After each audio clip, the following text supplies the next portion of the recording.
25페이지. 지난 우리 2주간에 걸쳐서 우리 그 신구약 중간사 좀 딱딱하고 어려운 공부했는데 이제 지나갔고요. 이제는 종교에 대한 부분을 공부해 보겠습니다. 25페이지를 보겠습니다. 산헤드린 공회의 구성. 어떻게 보면 좀 국회 같은 겁니다. 그래서 70인의 공회원과 1인의 의장으로 구성된 유대 최고의 공회이다.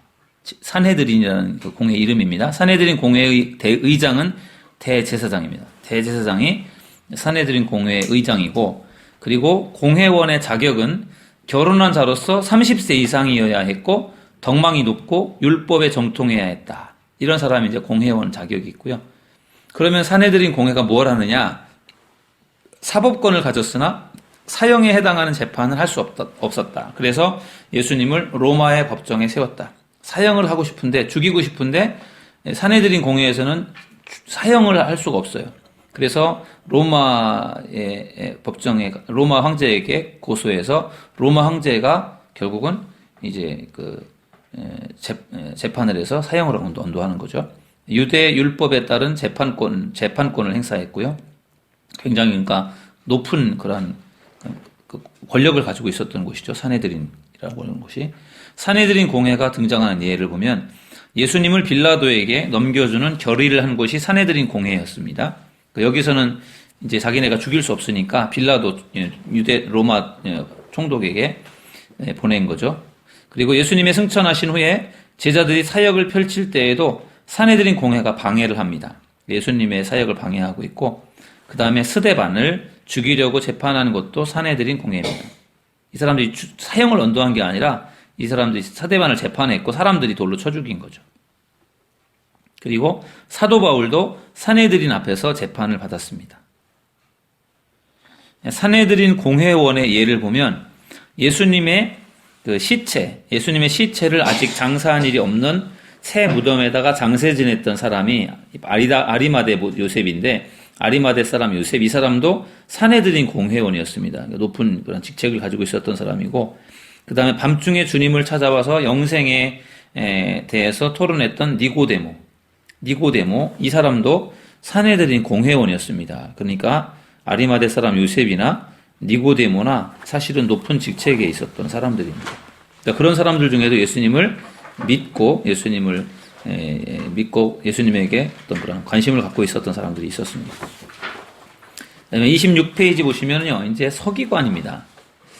우리가 이제 신약 성경을 읽을 때 서기관 나오지 않습니까? 서기관이 뭐 하는 사람들이냐?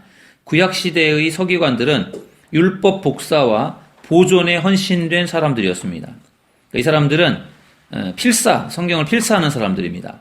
우리는 지금 우리 교회가 성경 필사해서 지금 광대상에 올려놨지만 좋은 종이와 좋은 연필을 갖고 있지만, 이 시대에는 그 파피루스라는 종이나 혹은 양가죽 말린 거, 거기에다가 한 글자 한 글자를 썼기 때문에 사실은 그 성경 하나하나 쓴다라는 게 그게 보통 일이 아니었죠.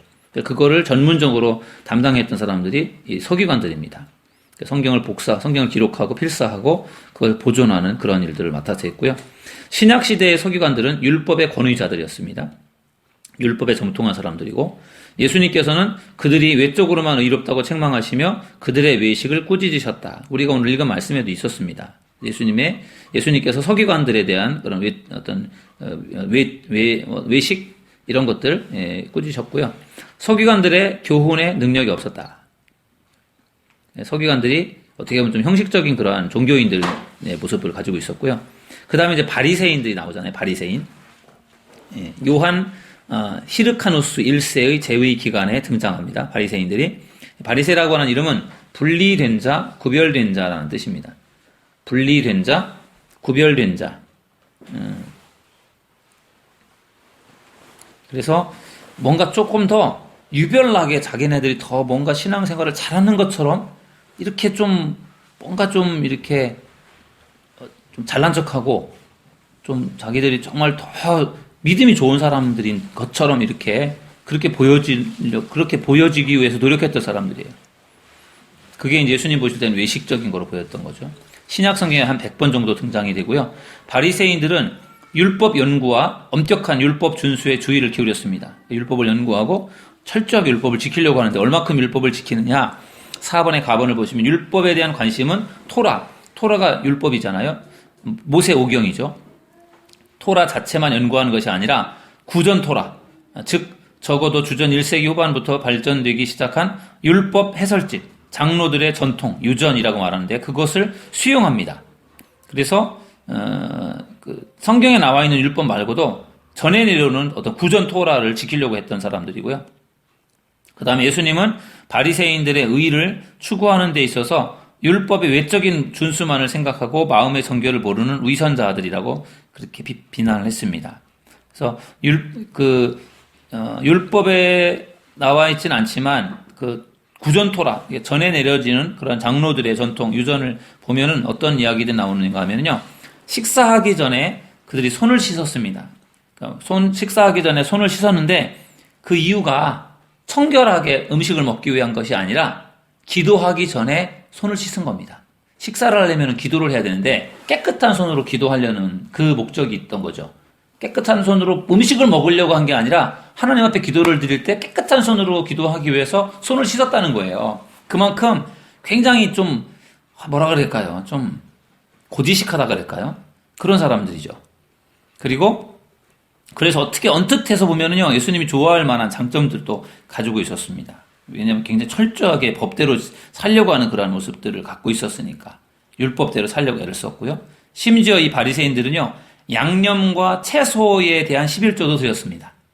그러니까 일반적인 11조뿐만 아니라 양념, 음식 먹을 때 양념에 대한 11조도 드리고 채소를 먹을 때도 채소에 대한 11조를 드릴 정도로 그렇게 뭔가 그 법을 철저하게 지키려고 했던 사람들.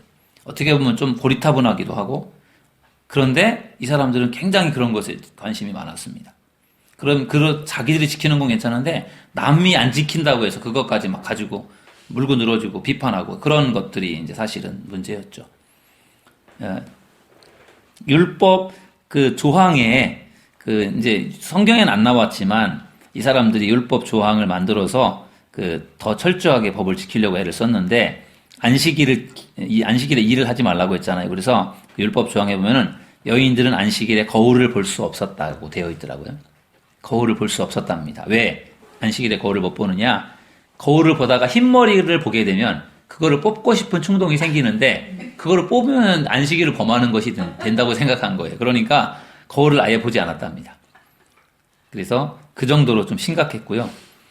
안식일에 걸어갈 수 있는 거리, 안식일에 일을 하면 되는데 걷는 것도 일인데 얼만큼까지 걸어가는 걸 허용했느냐? 2000규빗. 2000규빗이 얼만큼이냐면요. 1km입니다. 1km. 1km까지 걸어가는 건 일이 아니고 1km를 넘어설 때부터는 일이에요. 그러니까 1km를 넘어서는 절대로 걸으면 안 된다. 안식일에는 그렇게 자기들 나름대로 법을 만들어 놨던 것이고요. 아무튼 그리고 제가 지난주에 말씀 한 시간에 드렸나? 저녁에도 드렸나? 그 안식일 날 엘리베이터 타도 엘리베이터 보통 안 내린다는 거 제가 말씀드렸죠. 그러니까 그런 것들이 지금도 있어요. 지금도. 안식일에는 엘리베이터 버튼을 누르면 그것도 일이라고 생각하기 때문에 주일날, 안식일날이 되면 엘리베이터가 모든 층에 다 쓰는 거죠. 버튼을 안 눌러도 내릴 수 있도록. 그러니까 그런 것에 굉장히 집착하고 그런 것에 연연했던 그런 사람들이 바리새인들이에요. 그러니까 참 답답한 그런 부분들. 예수님이 그래서 너무 그런 부분들에 대해서 예수님께서 많이 책망을 하셨죠. 외식적이다라고. 그래서 예수님 당시에 5번이요. 예수님 당시에 바리새인들은 백성들의 사유와 행동에 가장 강한 영향력을 행사했다. 그러나 어떤 폭력적인 혁명도 원하진 않았다. 굉장히 영향력을 끼쳤습니다. 높은 직책에 있었던 사람들이고요. 서기관이나 바리새인들. 요세푸스의 네모박스에 보시면 요세푸스의 보도에 의하면 6,000명 이상의 회원이 속해 있었다. 바리새인들이 한 6,000명 정도 됐다는 거죠. 비록 이 숫자가 전체 유대인 사회와의 관계에서 특별히 많은 것은 아니었다 할지라도 바리새파 사람들의 영향력은 상당한 것이었다. 그렇고요. 그다음에 27페이지는 사두개인입니다. 바리새파와 함께 또 중요한 위치에 있었던 사람들이 사두개인들인데 사두개파라고도 하고요. 요한 키르카누스 1세의 재의 기간에 등장합니다.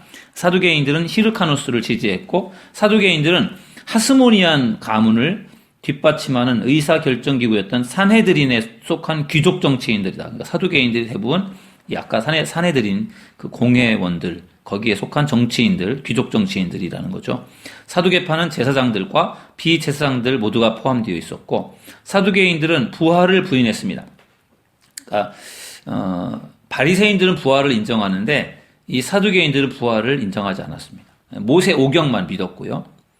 그런 부분들이 좀 바리새파랑 좀 다른 점들이고, 부활이 중요한 핵심 교리인데 부활을 믿지 않습니다. 사두개파라는 이름은 분명히 솔로몬 왕이 다스리던 시기에 대제사장으로 섬겼던 사독이라 독사의 거꾸로 사독이라는 이름과 관련 지을 수가 있다. 그 다음에 사독 집안은 포로에서 귀환할 때 바벨론 포로 귀환이죠. 중대한 역할을 했으며 예루살렘에서 합법적인 제사장들로 인정되었다. 인원은 소수였지만 영향력은 대단했다. 역시 바리새파처럼 사두개인들의 영향력은 컸습니다. 예루살렘 성전의 주요 제사장들과 유대 사회의 상류 부호들이 여기에 포함되어 있었고요. 이들은 극보수주의자들로서 어떤 종류의 변경도 싫어했다. 굉장히 보수적인 사람들이었죠. 사두개인. 그 다음에 이제 열심당이라고 하는 또 파가 있었는데요. 헤롯 아켈라오가 우리 지난주에 공부했었습니다. 헤롯 아켈라오가 로마에 의해 공직에서 물러나던 주후 6년 반로마 폭동을 일으킨 갈릴리 출신의 유다라는 인물이 창설했습니다. 열심당. 어떻게 보면 좀 독립군 그런 것 비슷합니다. 열심당원들은 초기 마카비의 군사적 성공에서 영감을 얻어 로마 제국의 통치에 대한 서민들의 증오심을 대변했다. 로마로부터 벗어나려고 막 굉장히 그런 것들을 많이 준비하고 꿈꿨죠. 하스모니안 독립왕조에 있었잖아요. 100년 동안. 그 왕가와 같이 정치 사회적인 면에서 무력을 통해서라도 유대주의적 이상을 실현하려고 했고요. 열심당의 폭동이 주후 66에서 73년에 일어난 유대인의 반란에서 절정을 이루게 되고요. 이때 로마에 의해서 멸망을 당하죠. 완전히. 열심당원들의 이해에 의하면 황제를 주로 인정하고 황제에게 세금을 납부한 사람은 누구나 하나님만을 공경하라고 하는 제1계명을 범하는 것이다. 그래서 이 사람들은 황제를 주라고 인정하지 않고 황제에게 세금 나는 것도 거부하고 그런 이제 운동을 펼쳤습니다. 예수님의 제자 셀로신 시몬도 열심당원이었습니다. 황제에게 세금을 바치는 것이 옳은가라고 하는 질문을 받았을 때 예수님은 열심당원의 입장에서 대답하지 않고 가이사의 것은 가이사에게, 하나님의 것은 하나님에게 바쳐야 한다. 그렇게 대답했죠. 예수님은 세금을 내야 되느냐 말아야 되느냐라고 하는 말을 할 때 세금은 세금대로 내고 하나님께 낼 건 하나님께로 내라. 이렇게 예수님께서 말씀하셨어요. 열심당원의 전형적인 인물로는 바라바. 예수님을 십자가에 못 박으면서 그 바라바를 용서해 주자라고 했던 그 인물이 바로 열심당원이었습니다. 바라바. 28페이지. 회당입니다. 회당. 지금으로 말하면은 교육관과 비슷한 겁니다. 예루살렘 성전 말고 회당은 교육관 같은 기도처 같은 그런 개념입니다. 그래서 회당의 기원을 보면 회당이 첫 번째로 등장하는 기록은 주전 3세기 이집트의 디아스포라, 예루살렘에서 떠나서 흩어져 있었던 사람들이 거기다가 성전을 지을 수는 없으니까 회당이라고 하는 작은 예배 초소를 만들어서 거기서 예배를 드렸습니다. 주전 2세기에는 안디옥의 회당이 세워졌고요. 박스 보면 일부 유대인들이 바벨론 유배에서 돌아오긴 했지만 많은 이들은 바벨론에 남거나 다른 나라들로 흩어졌습니다. 비록 주전 200년에는 모로코, 주전 175년에는 인도에까지 유대인들이 흩어져 간 겁니다. 전 세계로 퍼져나갔습니다. 이 디아스포라, 흩어짐이라는 뜻인데 디아스포라로 인해 지중해 전역에서 유대인 공동체가 형성됐습니다. 유대 지역 안보다 바깥에 유대인이 더 많았고 그들 대부분은 그리스어로 된 성경 70인역인데 이것을 읽었습니다. 그들이 세운 유대교 회당은 이후 기독교 선교 활동의 출발점 역할을 하게 됩니다. 예수님 시대에는 팔레스타인에 약 480여 개의 회당이 있었습니다. 각 동네마다 회당이 있었던 것이고요. 또 예수님 시대 로마에도 이 디아스포라 흩어져 있는 유대인들이 예배하던 회당이 11개 정도 있었다고 합니다. 회당의 역할은 뭐냐? 다른 신앙을 가진 민족들 사이에 흩어져 살았던 디아스포라 유대인, 흩어져 있는 유대인 공동체를 하나로 묶어주고 유대인 고유의 신앙생활을 유지해 나가도록 해주었던 역할을 했고요. 각 지역에서의 유대인 공동체를 유지하고 보존시키는 데 공헌을 합니다. 회당에서는 그럼 무슨 일을 하느냐? 하나님께 예배를 드렸습니다. 거기 밑줄 친 곳에 3번에 보시면 하나님께 예배를 드렸고 어린 아이들에게 율법을 가르쳤습니다. 예배 율법입니다. 그래서 거기에서 예배를 드리는 일을 하고 율법을 가르치는 일을 합니다. 그래서 그 당시에 어린이들은 12살까지는 율법 교육을 의무적으로 받았습니다.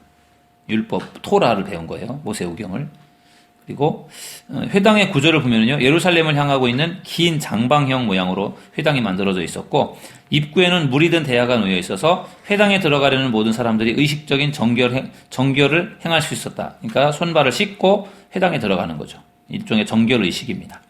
그 다음에 회당의 앞쪽 벽에는 율법 두루마리가 보관이 되어 있었고요. 그 다음에 29페이지.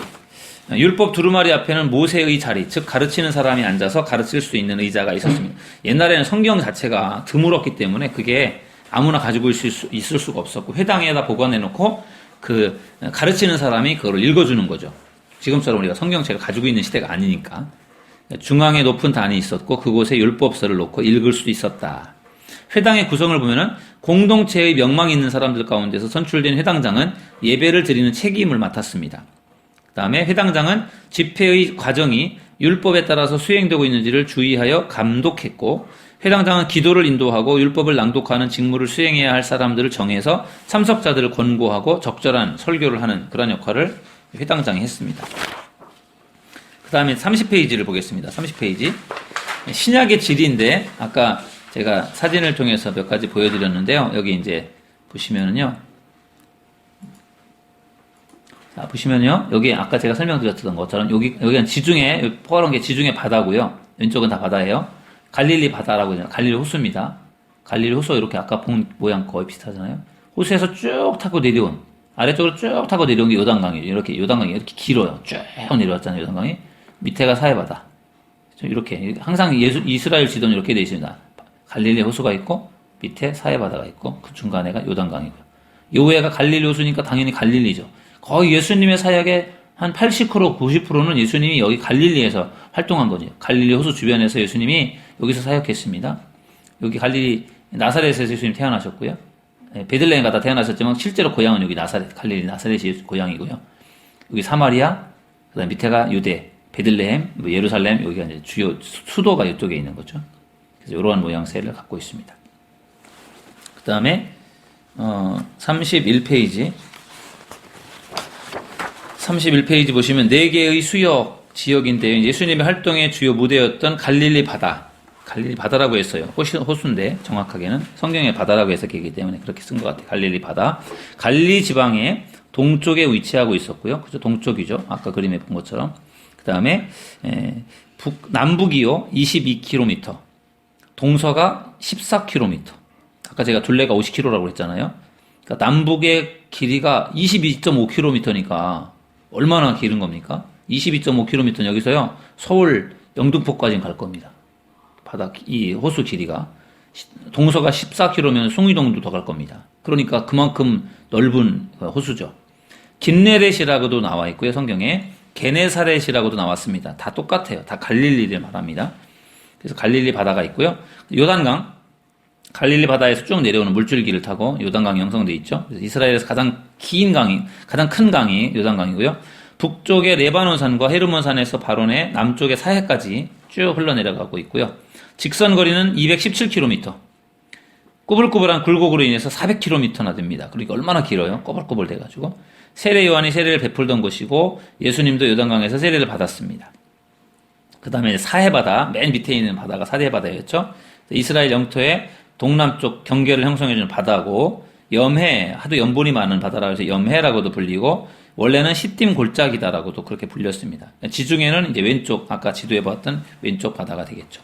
그래서 요거를 다시, 이 지도를 통해서 여러분 다시 한번 보신다면 지도에 나와 있는 것처럼 여기 화면에 보시면 여기 갈릴리 바다가 있고, 갈릴리 호수, 요단강 쭉 해서 200km 정도 요단강이 쭉 흘러내려온 거고, 밑에 사해바다, 그리고 여기 왼쪽에는 지중해, 엄청난 바다로 이렇게 되어 있었던 거예요. 옛날엔 아무래도 여기 지중해에서 타고 들어왔던 요 물줄기가 있었던 거죠. 바다에서 요 사해바다로 연결되었던 물줄기가 있었던 건데, 그래서 바다인데 이게 어느 순간에 끊어진 거죠.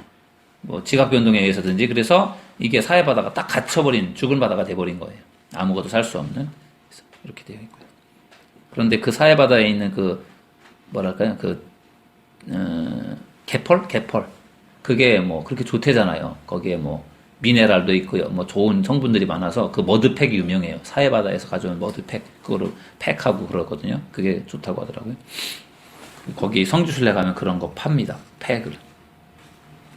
그 다음에 31페이지 보시면은 밑에 4개의 주요 지방이 있습니다. 지도에서 나와 있는 것처럼 첫 번째는 갈릴리가 이제 큰 중요한 지역입니다. 이스라엘의 북부 지역이죠. 우리 맨 위에 갈릴리호수가 맨 꼭대기에 있었잖아요. 북한처럼 맨 꼭대기 북쪽에 있기 때문에 이제 갈릴리호수는 이제 북부 지역이고요. 3년간의 공생의 기간 동안에 2년 6개월을 사역하신 곳이 갈릴리입니다. 거의 예수님께서 갈릴리에서 사역하셨고요. 예수님의 유년 시절을 거의 예수님께서 나사렛에서 살았으니까 갈릴리 지역에서 예수님께서 보내셨습니다. 예수님의 제자들 가운데 갈릴리 출신 어부들이 많았고요. 갈릴리 호수 때문에 많은 사람들이 거기서 고기잡이를 했습니다. 그리고 호수 때문에 그 물을 끌어서 농사를 짓는 일들을 했고요. 예수님께서 부활하신 이후에 방문하셨던 곳도 갈릴리였습니다.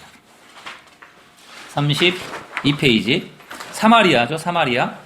갈릴리에서 좀 밑으로 내려오면 이제 사마리아가 있는데, 이곳은 이스라엘의 중부 지역입니다. 중간 지역이고요. 사마리아는 원래 북왕국 이스라엘의 수도입니다. 북왕국 이스라엘과 남유다인데, 북이스라엘의 수도는 사마리아고, 남유다의 수도는 예루살렘이죠. 그래서 북이스라엘의 수도였는데, 아수르 왕 살만 에셀이 북왕국 이스라엘을 멸망시키고 아수르 사람들을 사마리아에 이주시켜서요, 이방인들과 피가 섞이게 했습니다. 그래서 사마리아가 아수르 이방 사람들과 피가 섞인 거예요. 여기서 나온 혼혈인들이죠, 어떻게 보면은. 그래서 이방인들과 피가 섞임으로 인해서 멸시를 받고 포로 귀환 후에 성전 건축에도 동참하지 못합니다. 안 껴주는 거죠. 이 일로 인해서 유대인들과 사마리아인들이 서로 상종하지 않게 됩니다. 그리고 유대인들이 절기를 지키기 위해서 유대인들이 이제 예루살렘으로 가려면은 사마리아를 지나가야 되거든요. 그러니까 사마리아 지역을 통과해서 예루살렘으로 가려고 할 때 그들은 통과하는 도중에 회방을 받고 적대적인 대우를 받을 것을 고려해야 했다. 그죠? 방해를 놓고 그랬다는 거죠.